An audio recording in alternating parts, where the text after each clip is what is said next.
Assalamualaikum warahmatullahi wabarakatuh. Perkenalkan, nama saya Lili Eka Sareta dengan nomor induk mahasiswa 2120200450. Di sini saya akan menjelaskan apa itu sistem analog, sistem digital, dan juga gerbang logika. Oke, mungkin di sini teman-teman ada yang tahu apa itu sistem analog dan sistem digital. Jadi, sistem analog adalah sebuah sistem pengolahan sinyal yang datanya diolah secara kontinu, yang artinya terus-menerus atau bertahap. Sedangkan sistem digital adalah sebuah sistem pengolahan sinyal yang datanya diolah secara diskrit atau tidak saling berhubungan berupa digit ataupun angka. Apa sih perbedaan dari sistem analog dan sistem digital? Yang pertama, sistem analog ini bersifat kontinu yang artinya terus-menerus, sedangkan sistem digital bersifat diskrit yang memiliki nilai 0 dan 1. Untuk perbedaan yang kedua, sistem analog ini memiliki kemungkinan error yang besar karena memiliki ring, sedangkan sistem digital kemungkinan errornya yang sangat kecil. Untuk perbedaan yang ketiga, sistem analog ini rentan terhadap gangguan atau noise, sedangkan sistem digital lebih tahan terhadap gangguan atau noise. Dan perbedaan keempat, sistem analog ini dapat mengolah sedikit data daripada sistem digital. Untuk perbedaan yang kelima, sistem analog ini menggunakan konsep frekuensi, sedangkan sistem digital menggunakan konsep biner. Alat-alat yang menggunakan sistem analog ini contohnya yang pertama ada jam digital, timbangan, telepon, remote TV, dan juga termometer.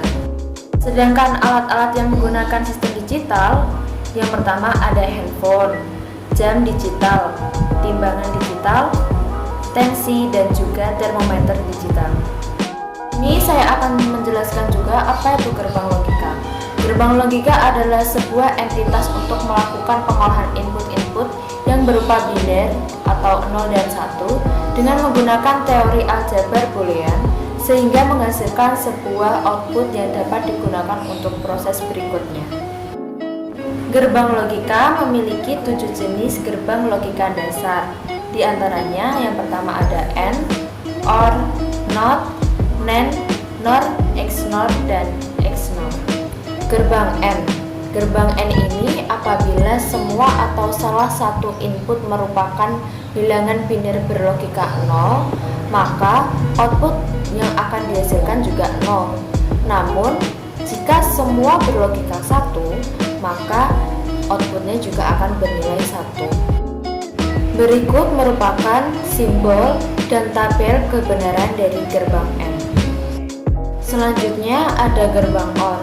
Gerbang OR ini apabila semua atau salah satu inputnya bernilai 1, maka output yang akan dihasilkan juga 1.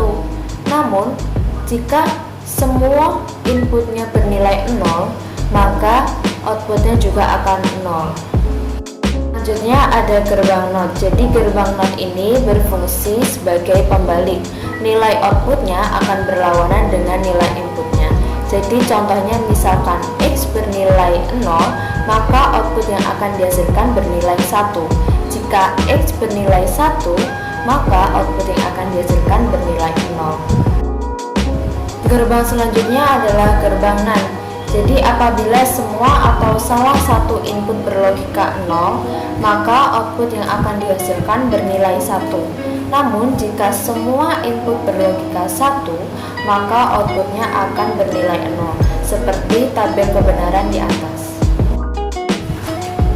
Dan selanjutnya ada gerbang NOR. Jadi gerbang NOR ini apabila semua atau salah satu inputnya berlogika 1, maka outputnya akan bernilai 0. Jika semua inputnya bernilai 0, maka outputnya akan bernilai 1. Gerbang XOR. Jadi gerbang XOR ini apabila input berbeda, misal X sama dengan 1 dan Y sama dengan 0, maka output berlogika 1. Jika input sama, maka output akan berlogika 0.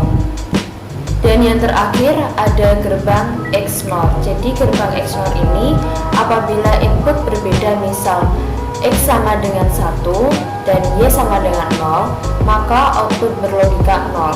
Jika input sama, maka output akan berlogika 1. Sekian pemaparan saya tentang sistem analog, sistem digital, dan juga gerbang logika. Saya akhiri, wassalamualaikum warahmatullahi wabarakatuh.